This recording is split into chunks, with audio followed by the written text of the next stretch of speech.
Bismillahirrahmanirrahim.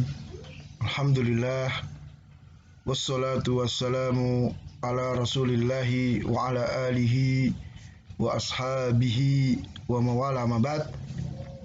Anak-anakku yang dimuliakan oleh Allah Ta'ala, kita sampai di pembahasan tayamum dan ini pembahasan terakhir di semester 1 ya.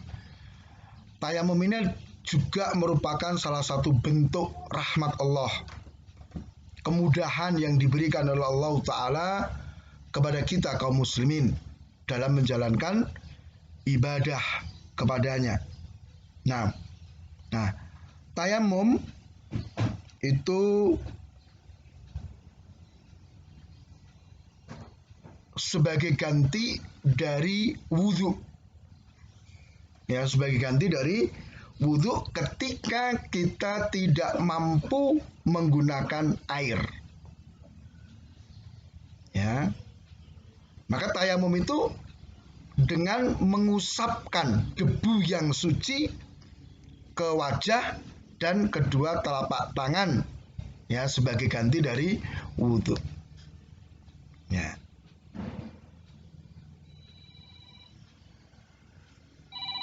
Ya.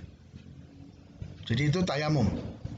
Ya, dalilnya adalah Al-Maidah ke-6, falam tajidu ma'an fatayammamu sha'idan thayyiban. Maka ketika kalian tidak mendapatkan air, maka hendaknya kalian bertayamum dengan tanah yang baik, tanah yang bersih. Famsahu biwujuhikum wa aidikum minhu. Usaplah wajah kalian dan kedua tangan kalian dengan tanah tersebut. Ya, ini dalil tentang disyariatkannya tayamum. Ya. Kemudian tayamum ini diperbolehkan dalam keadaan apa? Satu, tidak mendapatkan air. Jadi kita tidak mendapatkan air untuk berwudu. Yang kedua, ketika kita tidak mampu menggunakan air. Air ada.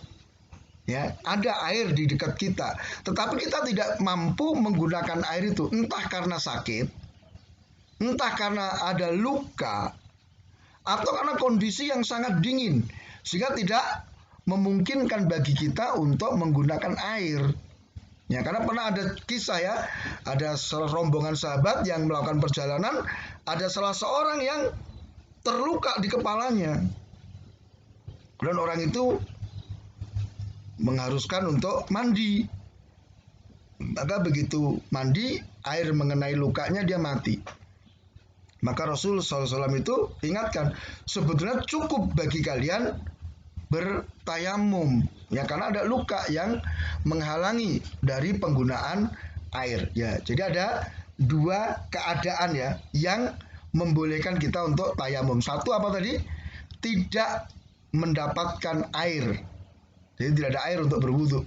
Yang kedua, tidak mampu menggunakan air ya. Meskipun air itu ada, tapi kita dalam kondisi tidak mampu. Ya, karena sakit, luka, atau hawa yang sangat dingin. Kemudian tata cara tayamum itu seperti apa? Atau syarat tayamum. Ya. Syarat tayamum itu yang pertama adalah niat. Ya. Jadi kita harus ada niat untuk bersuci. Kemudian yang kedua, tidak memiliki kemampuan untuk menggunakan air. Atau tidak ada air tadi ya. Jadi tidak mampu menggunakan air karena apa? Tadi ya tidak ada air atau karena kita dalam kondisi sakit, luka dan sebagainya. Kemudian apa? Sucinya tanah atau debu. Ya, sucinya tanah atau debu. Nah, adapun tata cara tayamum, yang pertama Pak, kita memukulkan kedua telapak tangan ke tanah atau debu. Ya, tanah atau debu yang suci. Jadi kedua telapak tangan dipukulkan ke tanah. Kemudian setelah apa? Mengusapkan kedua telapak tangan yang ada debunya tadi ke wajah. Kemudian apa? Diusapkan ke bagian luar dari telapak tangan ya. Jadi telapak tangan ini diusap ya dari debu. Jadi setelah mengusap wajah, kenapa? Mengusap telapak tangan. Cukup sampai pergelangan ya, tidak harus sampai ke siku. Itu tata cara tayamum. Ya. Kemudian yang membatalkan tayamum. Yang membatalkan tayamum. Yang pertama itu adalah apa? Adanya air. Jadi begitu ada air ya kita nggak boleh tayamum. Atau yang kedua, mampu menggunakan air. Jadi ketika kita mampu menggunakan air dan ada air, maka kita tidak boleh bertayamum. Kemudian melakukan salah satu dari pembatal wudhu.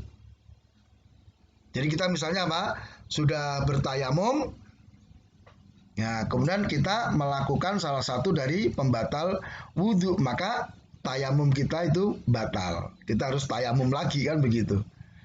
Masih ingat nggak pembatal-pembatal wudhu? Ya, diantaranya apa? Tidur yang nyenyak, ya. Kemudian apa? Keluar sesuatu dari lubang depan dan lubang belakang ya, seperti kentut, kencing, buang air besar. Nah, itu hal-hal yang membatalkan wudhu. Jadi yang membatalkan tayamum sama dengan membatalkan wudhu. Ditambah tadi adanya air atau apa? Mampu menggunakan air. Ya. Jadi ini ya anak-anakku yang saya muliakan. Mudah-mudahan kita bisa mengerjakan tayamum dengan baik dan benar. Dan ini sekali lagi sebagai apa? Kemurahan ya, rahmat dari Allah tabaraka wa ta'ala. Subhanakallahumma bihamdika asyhadu an la ilaha illa anta astaghfiruka wa atubu ilaik. Wassalamualaikum warahmatullahi wabarakatuh.